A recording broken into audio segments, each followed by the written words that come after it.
దేవునికి స్తోత్రం. హల్లెలూయా. ప్రియమైన సహోదరి సహోదరులకు ప్రభువైన యేసుక్రీస్తు వారి నామములో వందనములు తెలియజేస్తూ ఉన్నాం. బాగున్నారండి? మంచిది, మీరు బాగుండాలని ఆశిస్తున్నాను.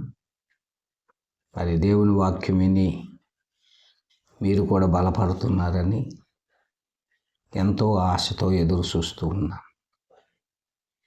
మరి ఈ సమయంలో మరొక వాక్యాన్ని చదువుకుని ఆ వాక్యాన్ని ధ్యానం చేసుకుందాం.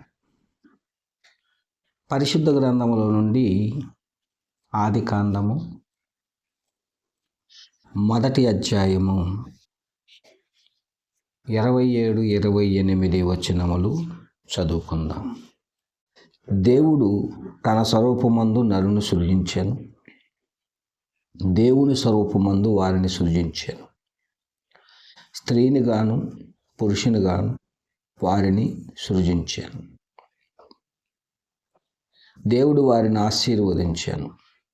ఎట్లనగా, మీరు ఫలించి అభివృద్ధి పొంది విస్తరించి భూమిని నిండించి దానిని లోపర్చుకొనుడి.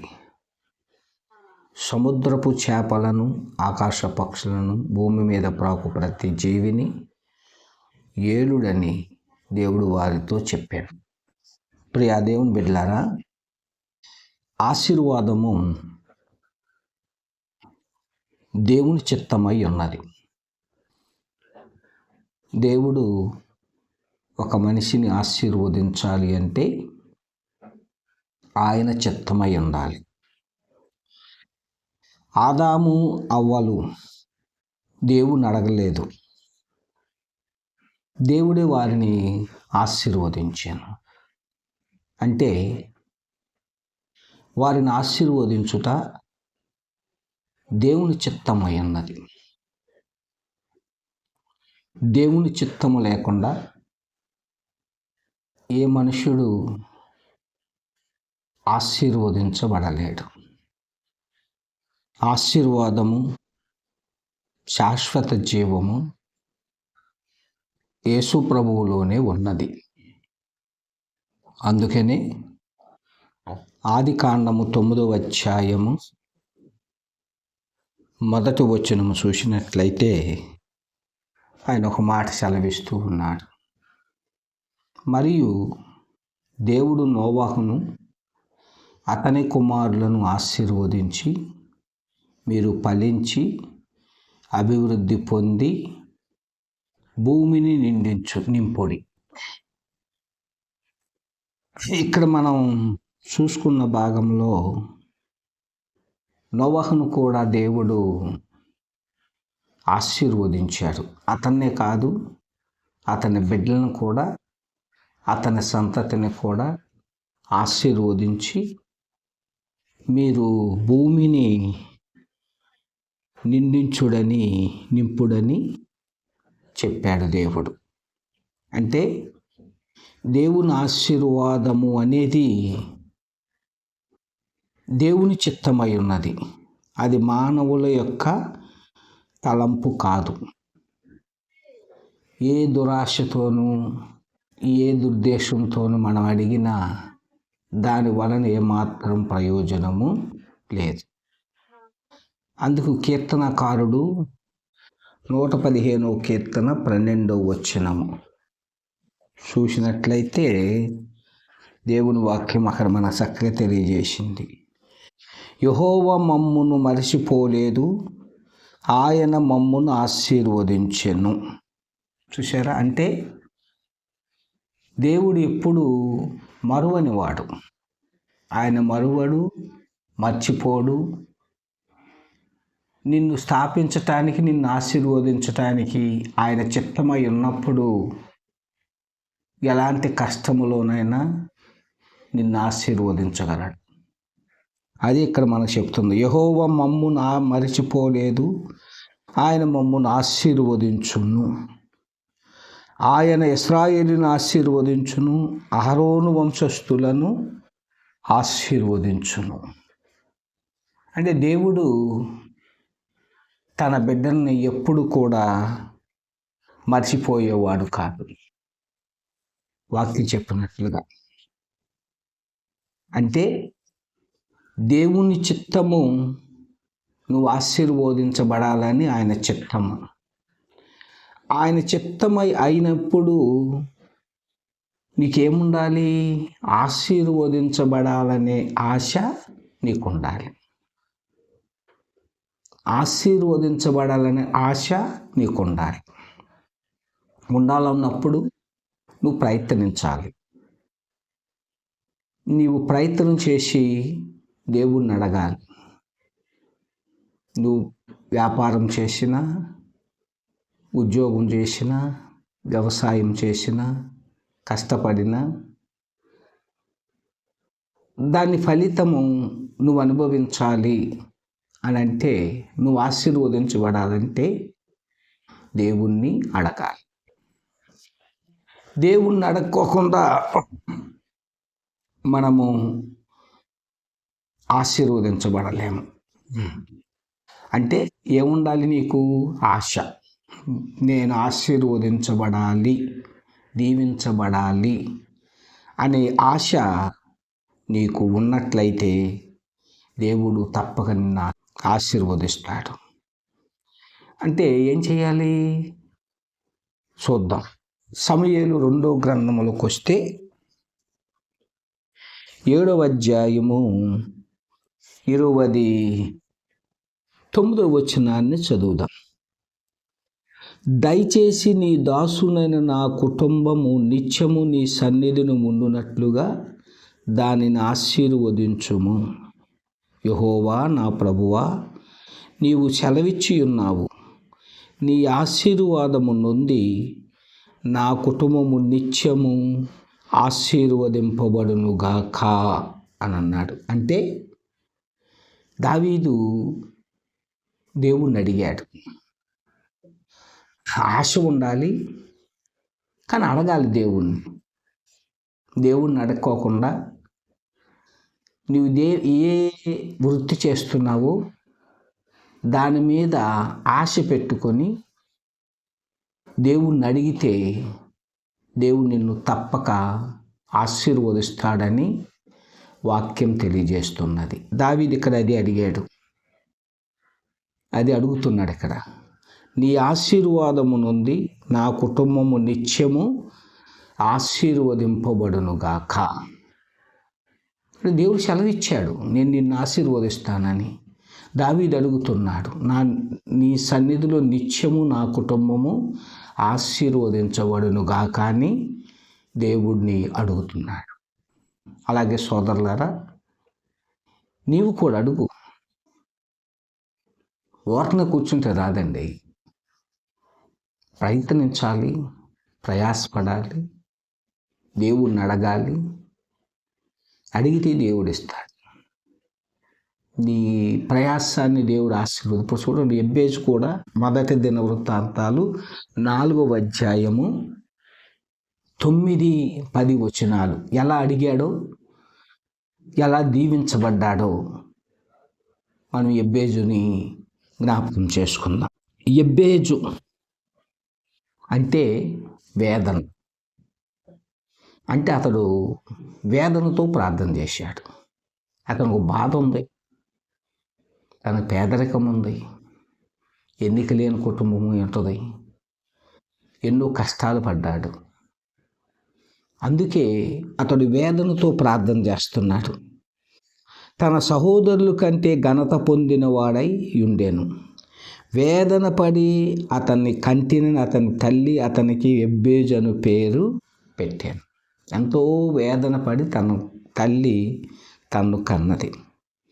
అయితే ఎబ్బేజు ఇశ్రాయేలీయుల దేవుని గూర్చి మొరపెట్టి, నీవు నన్ను నిత్యముగా ఆశీర్వదించి నా సరిహద్దును విశాలపరచి నీ చెయ్యి నాకు తోడుగా ఉండ దయచేసి నాకు కీడు రాకుండా దానిలో నుండి నన్ను తప్పించుము అని ప్రార్థింపక, దేవుడు అతడి మనవి చేసిన దానిని అతనికి దయచేసెను.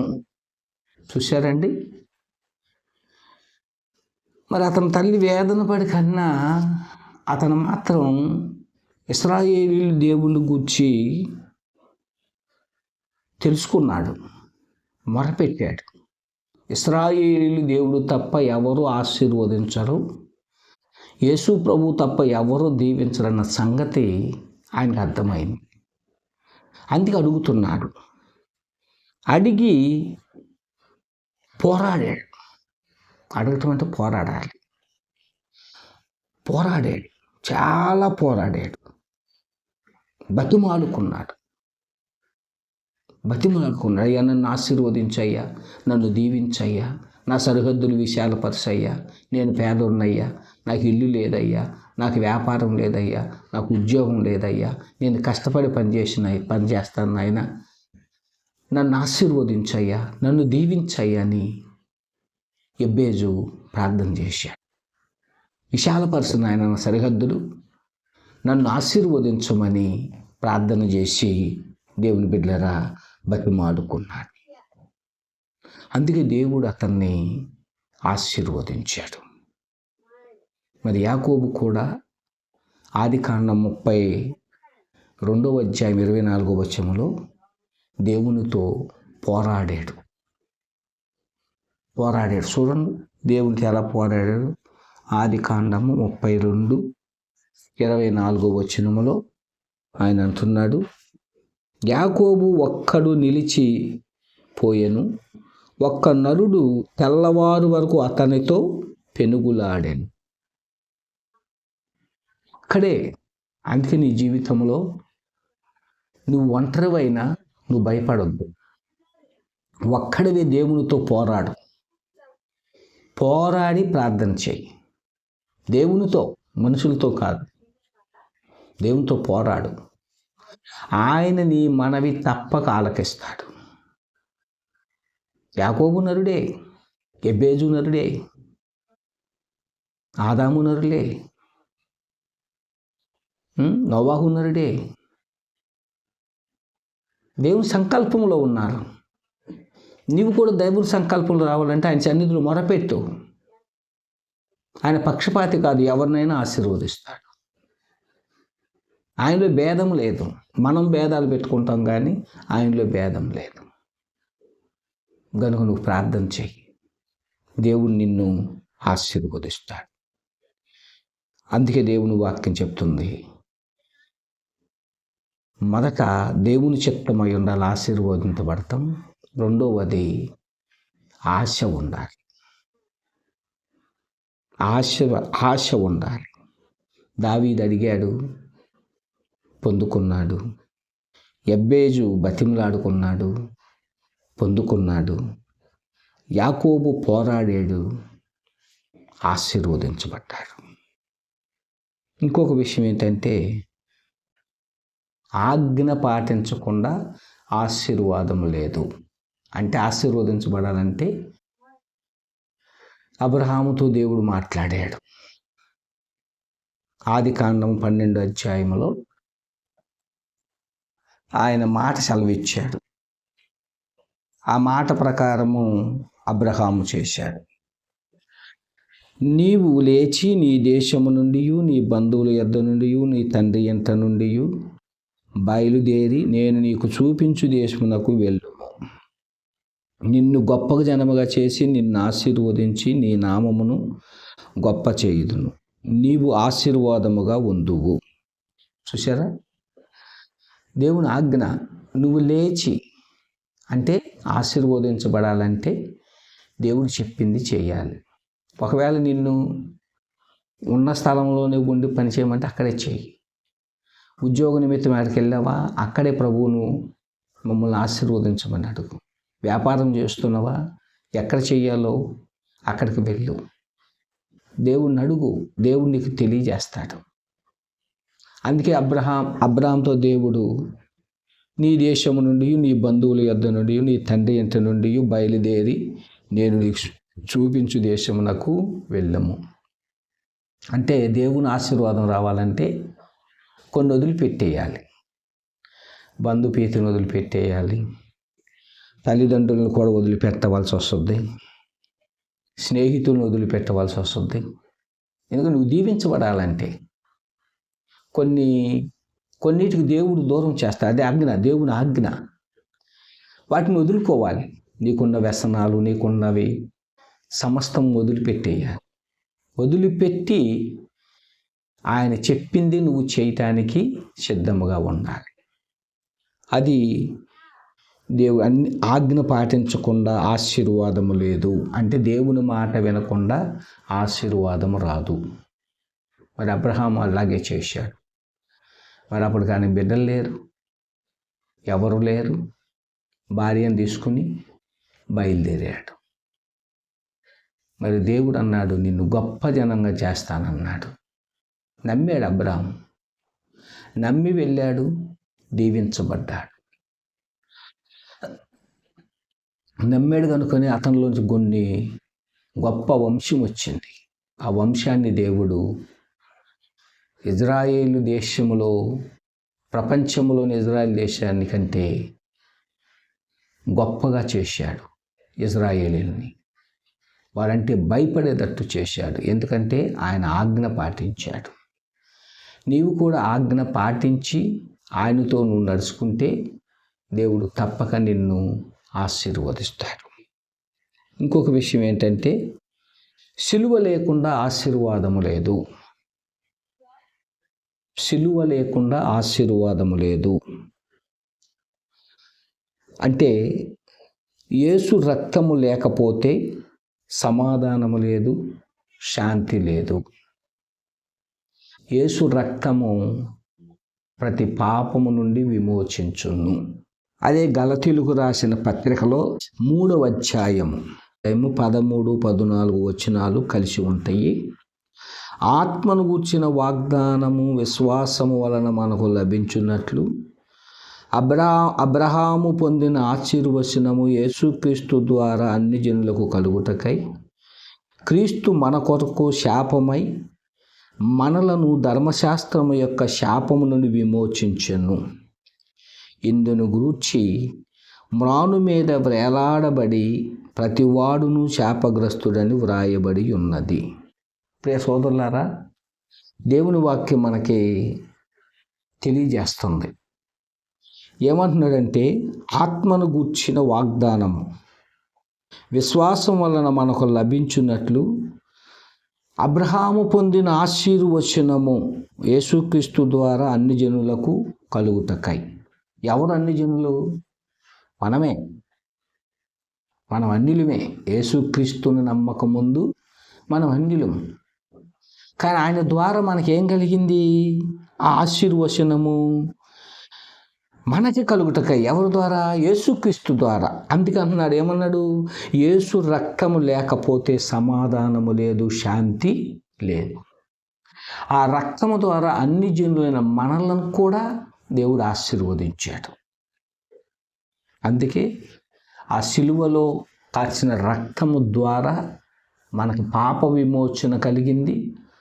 అన్ని జనులమైన మనలను, ఒకప్పుడు మనము పేదవారం ఉంటే ఇప్పుడు యేసుక్రీస్తు నమ్మిన తరువాత, ఆయన గొప్పతనం తెలిసిన తర్వాత మనమును మన పేదరికాన్ని దేవుడు దూరం చేసేసాడు.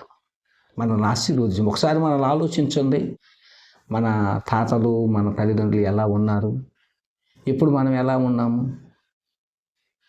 మన తాతలు ముత్తాతలు ఎలా బానిసత్వం అనుభవించారు? మనం ఇప్పుడు ఎలా ఉన్నాము? ఎవరి ద్వారా? యేసుక్రీస్తు ద్వారా. యేసు లేకపోతే సమాధానము లేదు, శాంతి లేదు. ఆయన ద్వారానే ఆశీర్వాదము. అందుకంటే ఎఫెసీయులకు రాసిన పత్రికలో, ఎఫెసీయులకు రాసిన పత్రిక 3వ అధ్యాయము 6వ వచనంలో చూసినట్లయితే ఆ మర్మం ఏదనగా, అన్యజనులు సువార్త వలన క్రీస్తు యేసునందు యూదులతో పాటు సమాన వారసులను, ఒక శరీరమందు సాటి అవయవములు వాగ్దానముతో పాలువారై ఉన్నారని నదియే. అంటే ప్రియ సోదరులారా, యేసుక్రీస్తునందు యూదులతో పాటు మనలను కూడా, అన్ని జనులైన మనలను కూడా వారసులుగా చేశాడు. ఎంత ఆశ్చర్యం చూశారా? అంటే ఆయన శిలువ మరణం ద్వారా మనకి ఈ వారసత్వం దొరికింది. అన్యులైన మనకి. పనికిరాని వారు మనకి యేసుక్రీస్తు ద్వారా ఈ ఆశీర్వాదము మనకు దొరికిందంటే సిలువ లేకుండా ఆశీర్వాదము లేదు. సిలువ మనకి ఆశీర్వాదం తెచ్చింది. యేసు మరణము మనకు దీవెన తెచ్చింది. అలాగే ప్రియ సోదరులారా, ఈ సమాధాన సువార్త వలనైనా శాంతికరమైన సువార్తను నమ్మినట్లయితే తప్పక దేవుడు నిన్ను ఆశీర్వదిస్తాడు. సిలువ దగ్గరకు రావాలి మనం. అప్పుడు యేసు ప్రభువారు తన వారిని ఆశీర్వదించాను. తన వారిని. లూకా సువార్త 24వ అధ్యాయం మనందరికి తెలిసిన మాటలే. 50-51 వచనం చూసినట్లయితే, ఆయన బేతనియా వరకు వారిని తీసుకొని పోయి చేతులెత్తి వారిని ఆశీర్వదించెను. వారిని ఆశీర్వదించుచుండగా ఆయన వారిలో నుండి ప్రత్యేకింపబడి పరలోకమునకు ఆరోహణమాయెను. తన వారిని అంటే బేతనియా దగ్గరకు వచ్చిన మరియా, మార్త, లాజరు. దేవుడు తనను ప్రేమించిన వారిని కూడా పునరుద్ధానుడు కాకముందే వారి దగ్గరకు వచ్చి వారిని చేతులు వాళ్ళ మీద పెట్టి వారిని ఆశీర్వదించాను. చూశారండి? అంటే తన నమ్మిన బిడ్డలను ఆయన వదిలిపెట్టి వెళ్ళలేదు, ఆశీర్వదించాడు.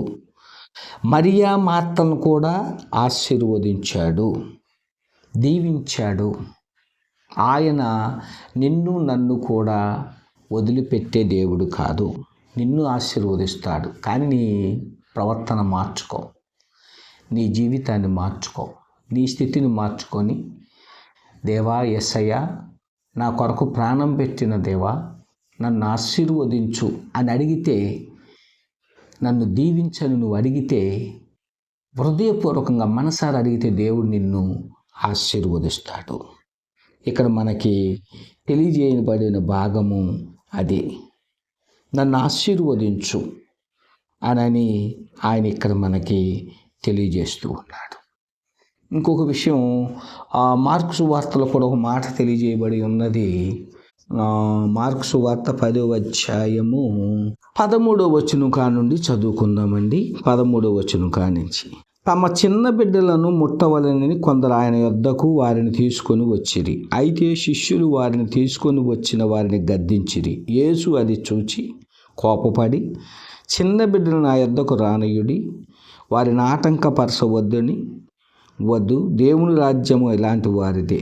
చిన్న బిడ్డల వలె దేవుని రాజ్యము అంగీకరింపని వాడు అందులో నెంత మాత్రము ప్రవేశింపడని మీతో నిశ్చయముగా చెప్పుచున్నానని చెప్పి ఆ బిడ్డలను ఎత్తి కౌగలించుకొని వారిని మీద చేతులుంచి ఆశీర్వదించాను. దేవుని ఎరగని ప్రతి వ్యక్తి కూడా దేవుని దృష్టిలో చిన్న బిడ్డే. ఎందుకంటే మనం లోకంలో తునీకరించబడిన వారం. అందుకే ఆయన యొద్దకు వచ్చేటప్పుడు బిడ్డల్ని ఎవరినైనా దేవుడు త్రోసివేయలేదు. వారిని ఆటంకపరచుకున్న అద్దకు రానియ్యండి. అప్పుడు దేవుడు ఆయన అద్దకు వచ్చిన వారిని స్వస్థపరిచాడు, ఆరోగ్యం ఇచ్చాడు. అంతేకాదు, వారి మీద చేతులెత్తి ఆ బిడ్డల మీద వారిని కౌగులించుకొని వారి మీద చేతులుంచి వారిని ఆశీర్వదించాడు. అవును దేవుని బిడ్డలారా, ఆయన నిన్ను ఆశీర్వదిస్తాడు, నిన్ను అభివృద్ధి పరుస్తాడు. గనుక నువ్వు నమ్మినట్లయితే, వాక్యమైన నీవు నమ్మి ఆయన అడుగుజాడలో నడిచినట్లయితే దేవుడు తప్పక నిన్ను ఆశీర్వదిస్తాడనే వాక్యము తెలియజేస్తూ ఉన్నది. అలాగే నీవు కూడా అలా ఉండాలని, క్రీస్తు కొరకు జీవించటానికి నీవు ప్రయత్నం చేసి దేవుని ఆశీర్వాదము ఆయన చిత్తమై నీ పక్షంగా ఉంది. కానీ దాన్ని తునీకరించకుండా ఆశతో దాని కొరకు ఎదురు చూసి ఆ ఆశీర్వచనం నువ్వు పొందాలని ప్రభువు పేరట మనవి చేస్తూ ఈ వాక్య భాగాన్ని ఇంతటితో ముగిస్తున్నాను. దేవుడి పరిశుద్ధ వాక్యము దీవించునుగాక. ఆమేన్.